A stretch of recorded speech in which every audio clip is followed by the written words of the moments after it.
Good. Coming to the middle of your mats. If you needed a belt for when we were doing our laying down stretches earlier, you'll need a belt for the standing posture. We're going to come into a balance, which will be the same posture as we did laying down with the leg out to the side, but we're going to do it standing up. If you want to go next to a wall, please feel free to go next to a wall if that will help your balance. Coming into Tadasana, the start and finish of all of our yoga postures. Feel free to rock backwards and forwards a couple of times so that you can feel grounded through the feet. Find that central point where there's minimal effort to keep you upright. We're going to start with the right leg. So if you're going to the wall, have your left hand to the wall. Lift your right knee up. If you're using a belt, then wrap the belt around the ball of the foot and hold both ends of the belt with the right hand on the inside of the leg. If you don't need a belt, just grab hold of your toe. Good. Your left hand can be either on your hip or out to the side, whichever works better for your balance. Lifting the knee nice and high, hold the belt as close to the foot as you did when you were laying down, and then extend the leg out in front of you. Lift the toes up, push the heel away. Your gaze is towards your big toe.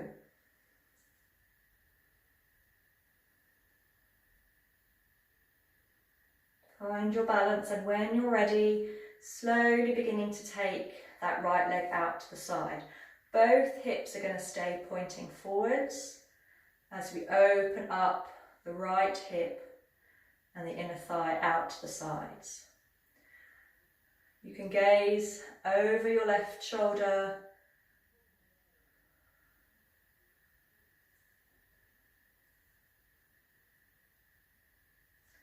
and then very slowly drawing the leg back into the centre.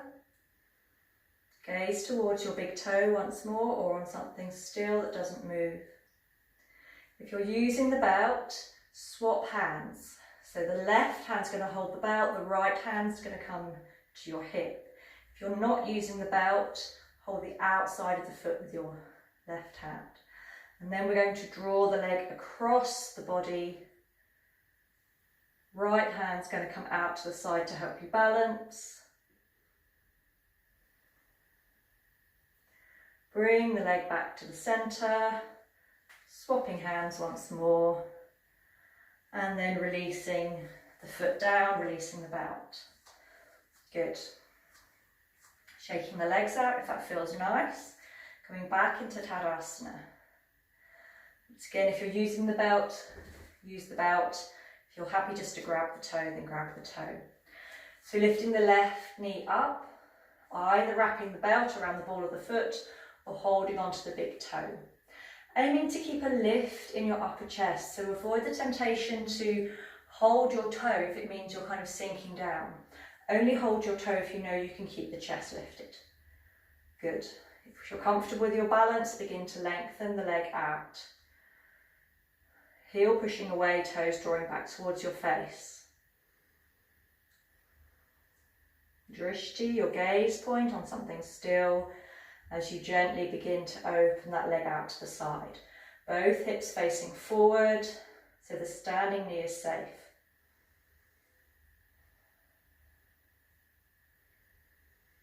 If your balance is good, you can look over your right shoulder.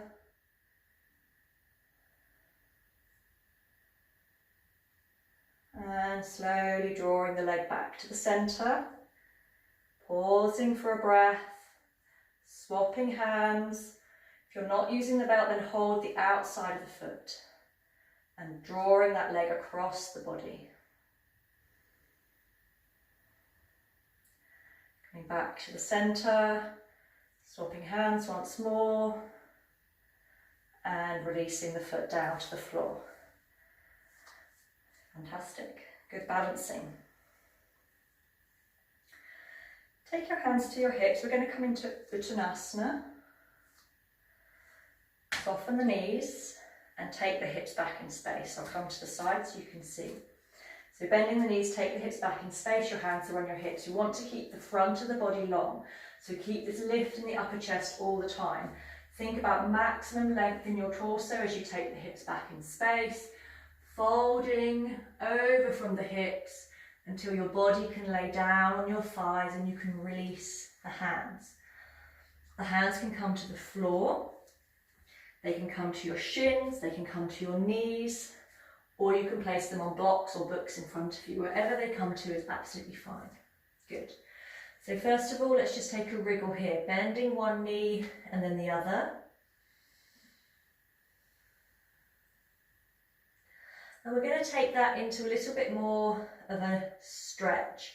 So bend the right knee, straighten the left leg, and take the left hand forward and reach onto the tips of your fingers as far forward as you can reach, but the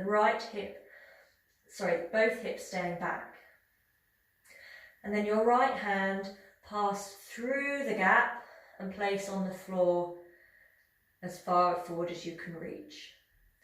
So the left hand is reaching in front of you, the right hand is reaching out to the side. And feeling that stretch up the side of the body and perhaps down the back of the leg. We place the hands either side of the feet. This time bend the left leg, straighten the right leg. Reach the right hand as far forward as you can onto the tips of your fingers. And the left hand reaches under the gap onto the floor out to your side. Allow your head just to rest naturally where it wants to go.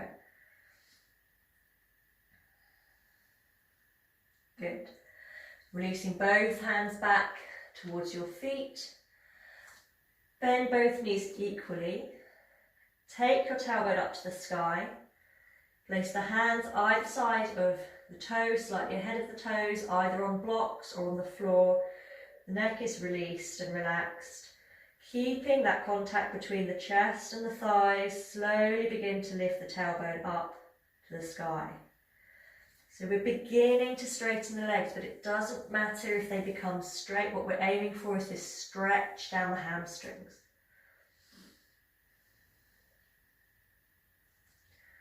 Good. We're going to do something slightly different here. So I'd like you to take hold with your right hand, take hold around the back of your right ankle.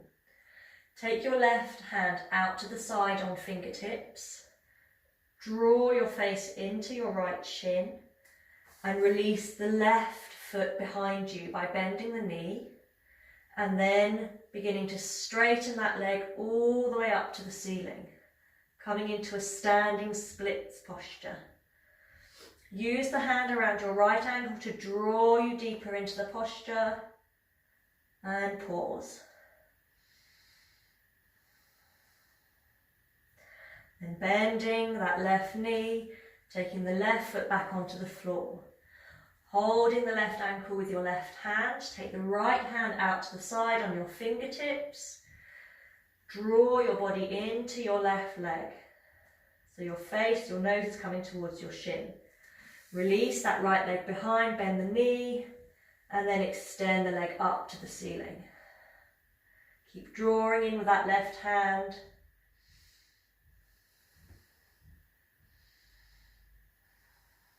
And pausing here, taking a few breaths. Bending that left knee, that right knee, and drawing the feet back together. And then relaxing into your forward fold, Uttanasana, perhaps holding around both ankles. Drawing the chest in towards the thighs.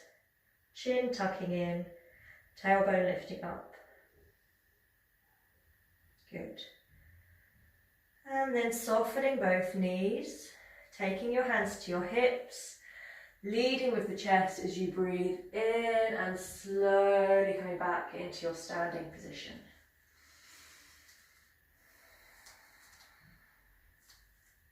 Okay, so the next posture is Utkatasana, mighty pose, and we're going to have a twist when we get there.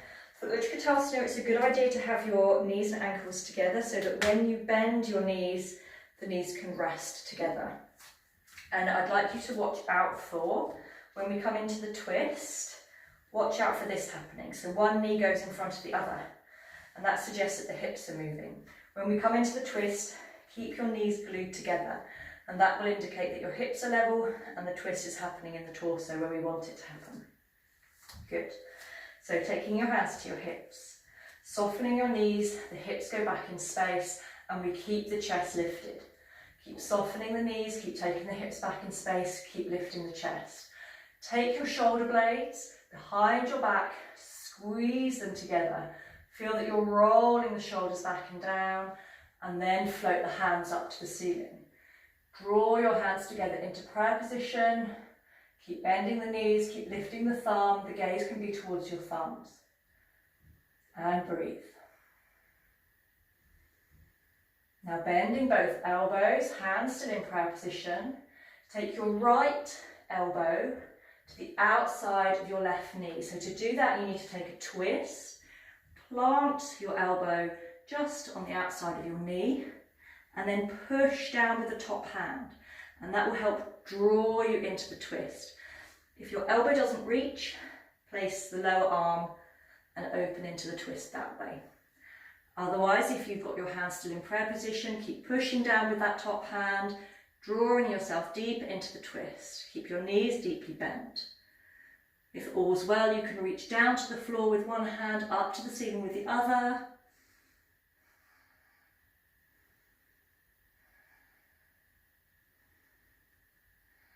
Then bring the hands back to prayer position. Breathing in, Utkatasana, keep the knees bent. And breathing out, go to the other side. So, left elbow to the outside of the right knee, pushing down with the top hand to draw you into the twist. It's fine to have a wriggle so that you get good contact between the outer arm, the elbow and the leg. Once you've established the twist, open up your hands if you want to. One hand to the floor, one hand to the ceiling.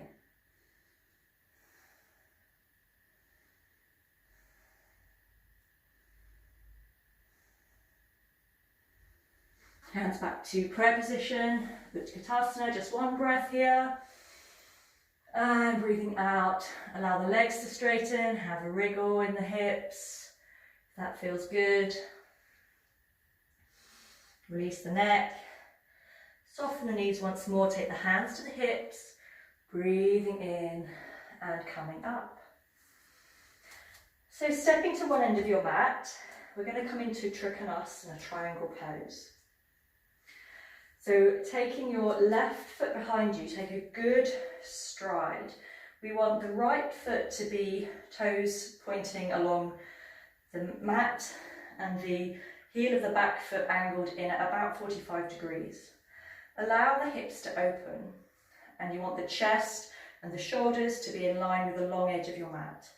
Breathing in, lift the hands up, extend through the fingertips. And as you breathe out, stretch away into the right hand. You can have a bit of softness in this front knee, especially if your knees tend to lock out. Stretching away, and then when you finish stretching, taking the hand down to wherever it reaches. It might reach the thigh, the shin, the ankle, the floor. Once you're here, start to straighten that leg. If you did bend it, open the chest. So one shoulder begins to stack above the other, and the top hand floats up to the ceiling. Gaze towards the thumb of the top hand.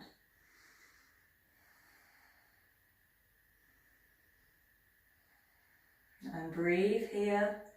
Be aware of your breath.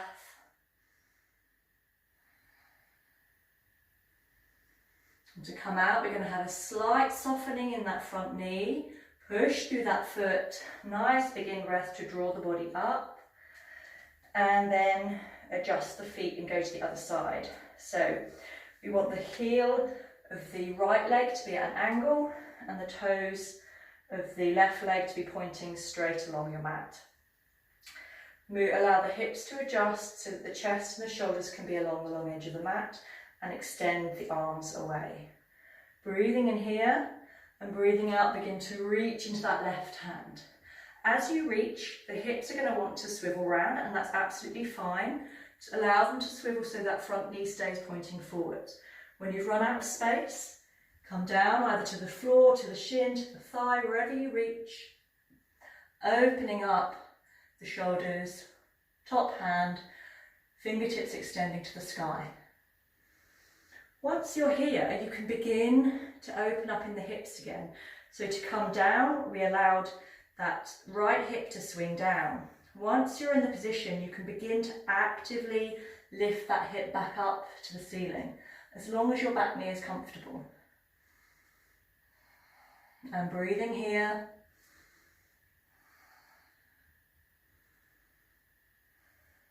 When you're ready to come up, a slight softening in that front knee, coming out the way you came in, reaching up, breathing in, realigning the feet and stepping back to the fronts of your mats. Good. So we're going to come into crescent lunge pose, Anjaneyasana. So from the front of your mat, or from the end of your mat, breathing in, lift the arms up to the ceiling, and breathing out, coming down into your forward fold. Breathing in, lift the heart, lift the gaze, and breathing out, stepping back with your right foot only. So the left foot's going to stay forward, the right foot has come back into a deep lunge. Just take an adjustment here so that your ankle is directly underneath your knee, and then allow your back knee to drop down towards the floor. One hand either side of that front foot. We're going to keep the body laying down on the thigh for a moment, and then begin to move that front knee forward. It's really just a thought, probably nothing physical to observe, although it feels physical for me. We're moving the left knee forward, and we're encouraging the right knee back.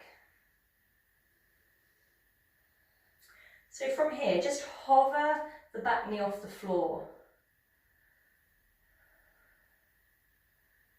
And hold. Thinking about that back knee going backwards towards the foot. Just a couple of centimetres perhaps, and then place it back down on the floor. Keep that front knee moving forward.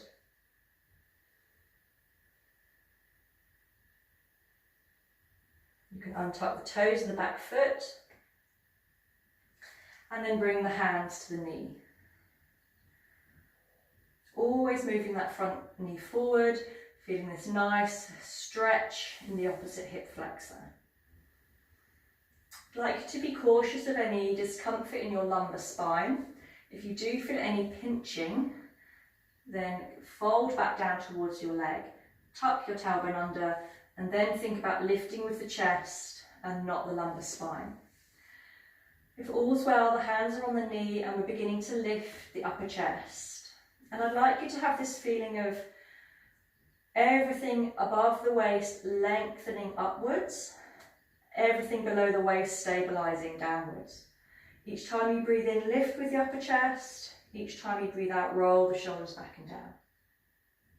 Breathing in a lift, and breathing out, roll the shoulders back and down.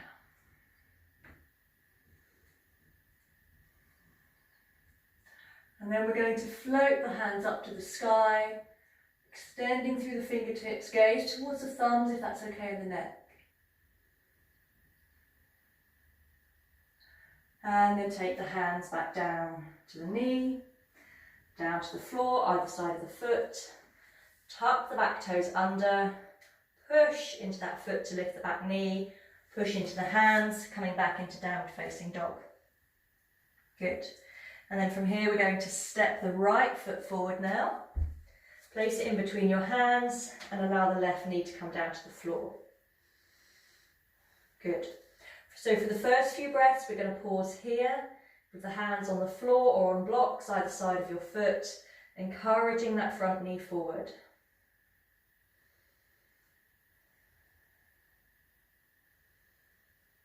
Once again, you may not see any outward movement, but you should be able to feel internally. Hover that back knee from the floor just an inch and hold.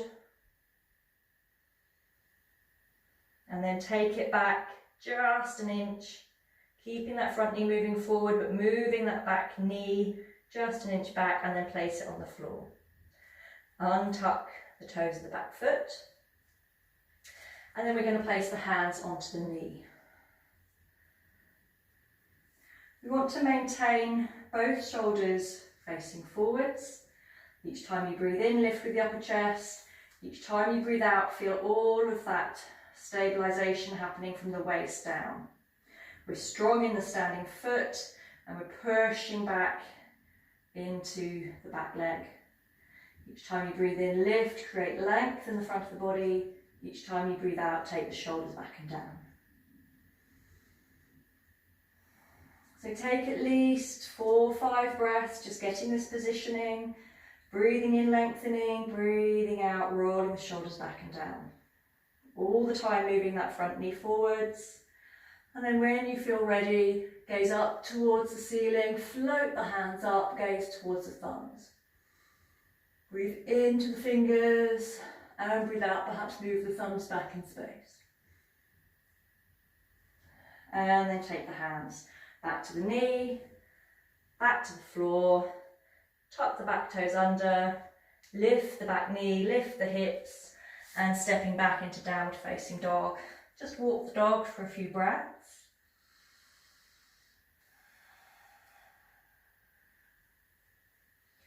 We're going to do that once more. It's fine to repeat that version we've just done, otherwise we're going to have a go at lifting that back knee. So once more, stepping the left foot in between your hands, allowing the back knee to come down, untucking the toes to start with. Finding that position, so taking the knee over the front ankle and lifting the hands onto the knee.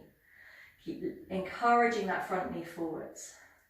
Now tuck the back toes under.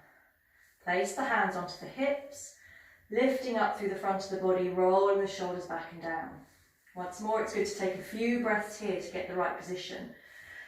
The way we avoid this pinching, any pinching in the lumbar spine, is to create length in the body.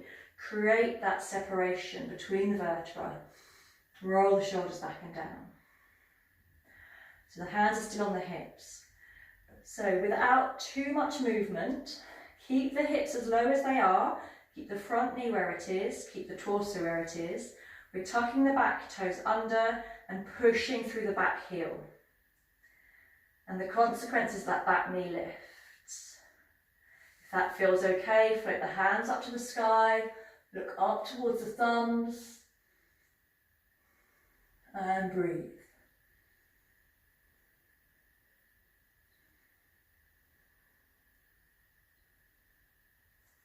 When you're ready to come down, float the hands back to the hips. Gently place that knee down on the floor, untuck the toes, take the hands either side of the foot, and then stepping back into downward facing dog, and step the right foot forward. Take the back knee down, untuck the toes to start with, get your positioning right so the knee's over the ankle, take the hands to the knee, and then we're going to tuck the toes.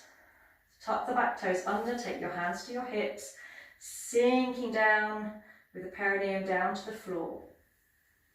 Everything staying steady and stable, pelvis staying low as you push into that back heel and allow the back knee to lift.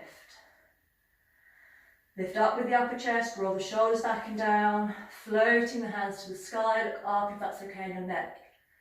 Breathing in, lengthen into your fingers, breathing out, take your arms back in space, lifting the upper chest to the sky.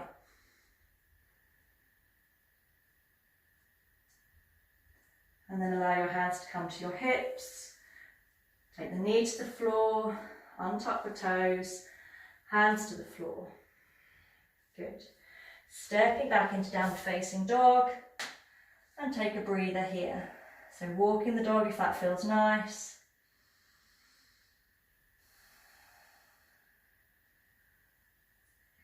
Good.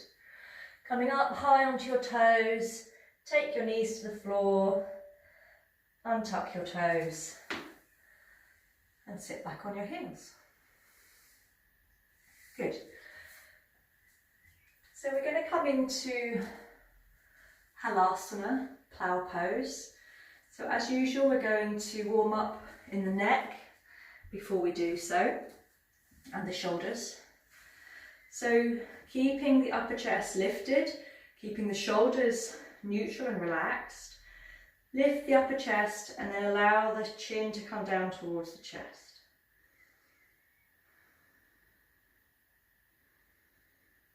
Avoid any temptation to round and sink down.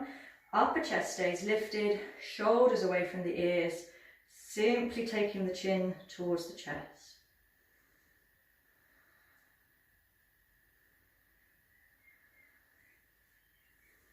Place the tips of your fingers onto the back of the head and then very gentle pressure down with the fingertips to extend that stretch in the back of the neck. And then begin to push back with the head. So fingertips pushing down, head pushing up.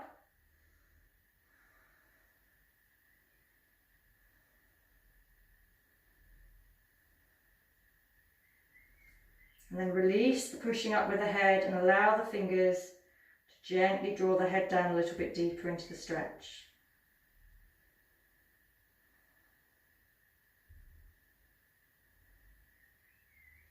Release the fingers down to your sides and allow the head to float up. Good. Now take the backs of the fingers to the back of the head once more. Lifting the upper chest, and we're going to allow the head to rest back into our fingers. So taking the head back, supporting the weight of the head with your fingers, beginning to generate a stretch in the front of your throat.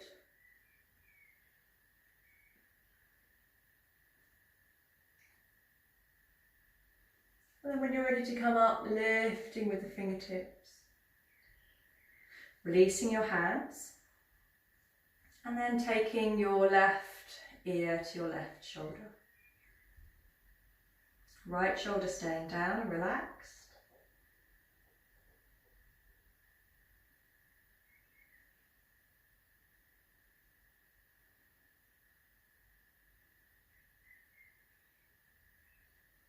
Lift the head and take the right ear to the right shoulder.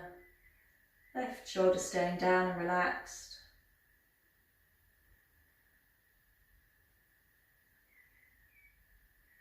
Notice any tendency for the head to flop back or forwards, and keep it level.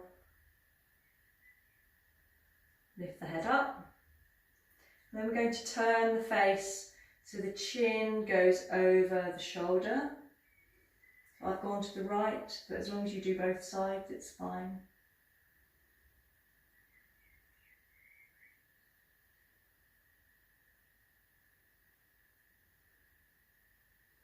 And then turning the head around so the chin goes over the opposite shoulder. Once more, keeping both shoulders down and relaxed away from the ears.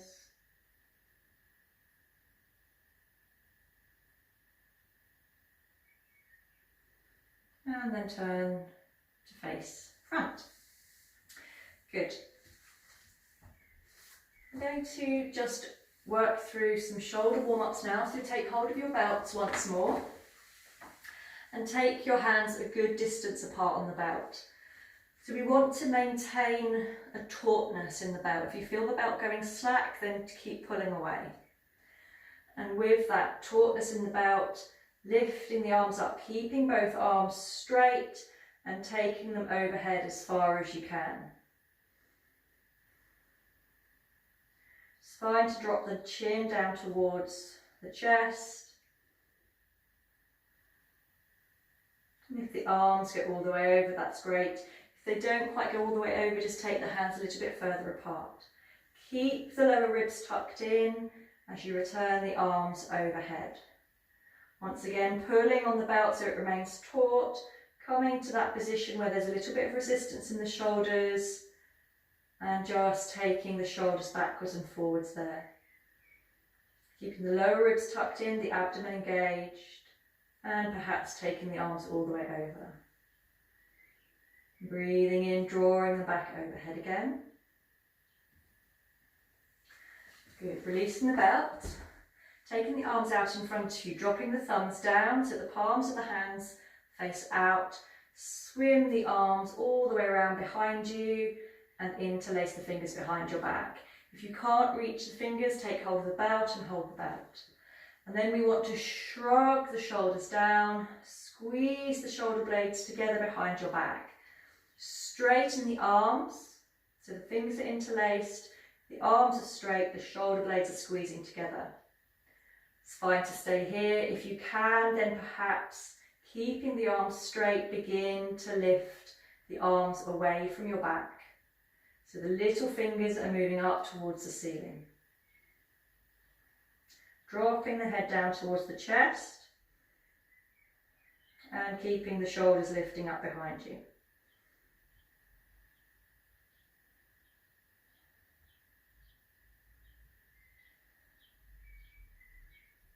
And then lower the hands down back towards your hips, releasing the hands, giving the arms a shake out. Good. So coming into a lying down position, and I'd like you to come into a position so that your feet can touch the wall when we take them overhead. So you may need to have a bit of a play around with that position, so it's fine just to come out and come back in anytime you need to. So you want to have your head a little bit away from the wall so that you don't hit the wall too quickly with your feet. And first of all, we're going to work with abdominal control so that we're not going to fling ourselves onto our tops of our shoulders or our neck. We're going to come up with control. So take your hands down to your sides. First thing you want to do is to get rid of this natural arch that you have in your lumbar spine. So draw your belly in, push the lower back down to the floor, and the effect of that is the pelvis rotates a little bit, and that's fine. Push the lower back down, rotate the pelvis, draw the belly in. Hands are down by your sides. Okay, just holding this is quite a good strengthener. If you want to come further, then lift your knees up to the chest. Keep that lower spine pushing into the floor, and then see how far up you can lift your knees to your chest and hold.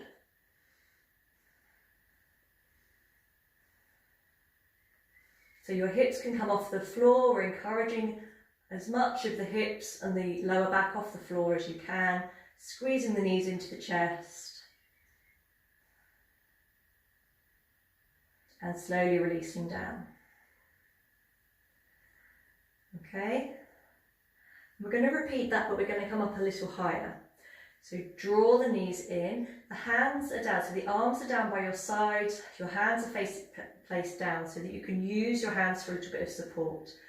Draw your knees into your chest and then lift the toes and push through the hands to lift up and pause. Okay, so you can do that a few times. If you do nothing else towards plough tonight, then that exercise is really beneficial. So the next stage, push the lumbar spine into the mat. Draw the knees in towards your chest, the hands are down by your sides. Squeeze the knees into your chest, high into your chin, uncurl the toes, and then look towards the wall and place your feet on the wall. Okay, as soon as your feet come onto the wall, the posture becomes a bit more stable, so you can lift your hands and place them onto your hips. And with your hands under your hips, you can begin to walk the shoulders, making sure the back of the neck is still long. Okay, and perhaps just stay here. You can have a play here, walk the feet up and down the wall. Just making yourselves comfortable here.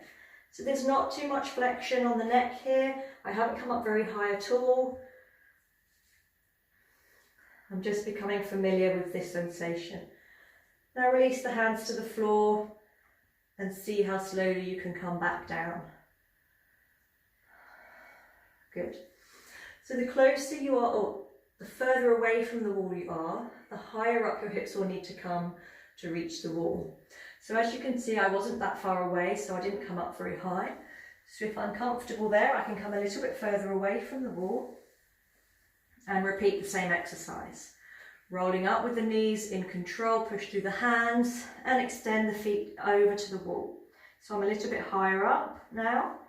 I can place my hands on my hips, squeeze my elbows towards each other, lift up onto the top of my shoulders.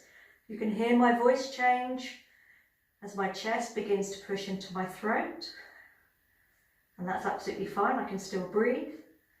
And then you can walk your feet down the wall and perhaps they reach the floor. If they do, tuck your toes under. Take your hands as high up the back as you can to lift your tailbone to the sky and activate your legs. And pause and breathe here.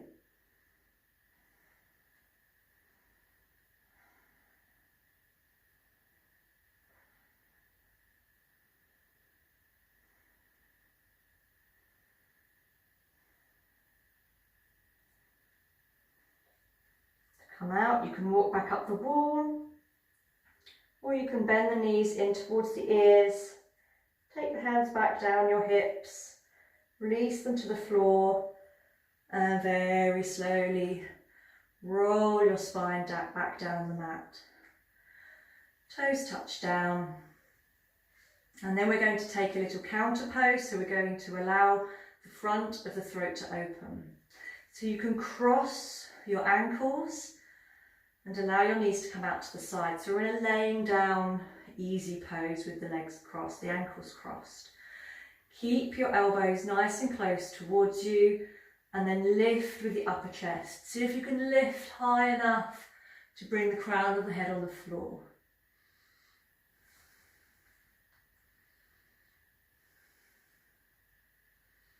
Always lifting through the upper chest, the work's going on in the back of the body, allowing the throat to relax.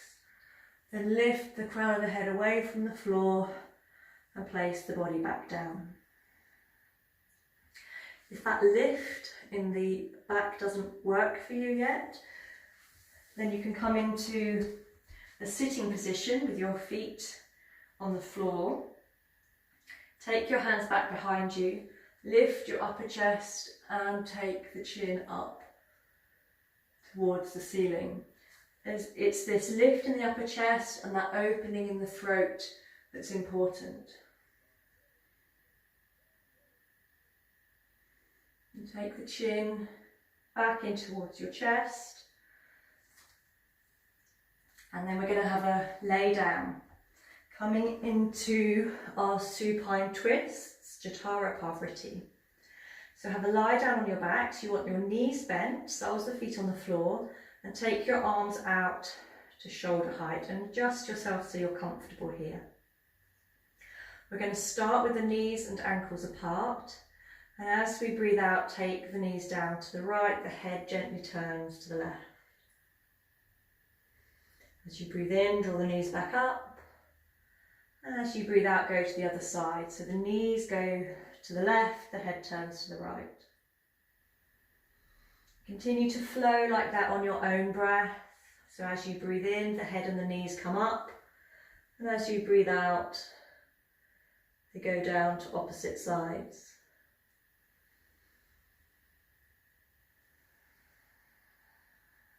So swaying to the rhythm of your breath.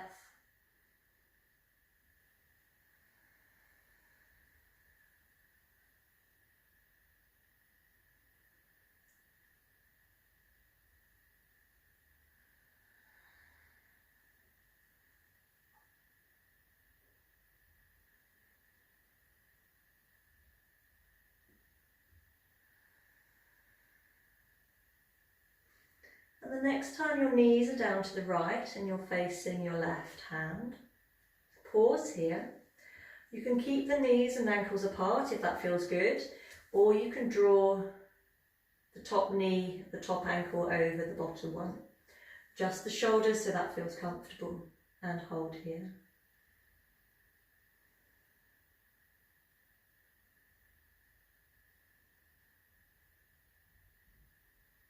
If you want to draw the knees in and up towards the elbow or the armpit, then please do. It's also fine to hold the knees down with that right arm if that feels good and gives you a nice relaxed twist.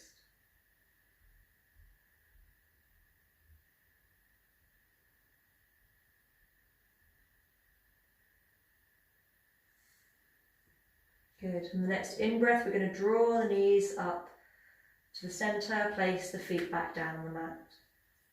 Knees and ankles are hip distance apart, take the knees down to the left, head turns towards the right, and pause here and breathe.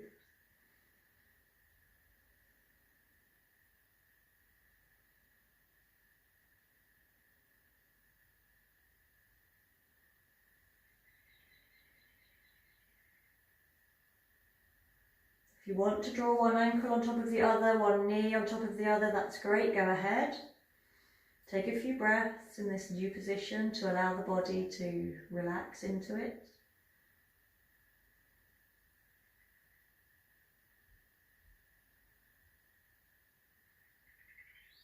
It's also fine to draw the knees up towards the elbow or the armpit. Noting that each time you make these adjustments, the twist becomes a little deeper.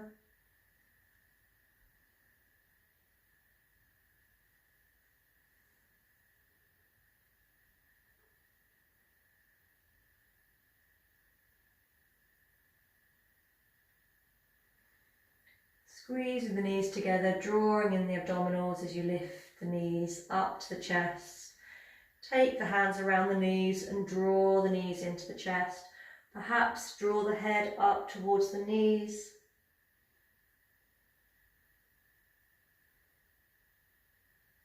And then relaxing down, allowing the head to come down, the feet touch down, extending the legs away along the mat.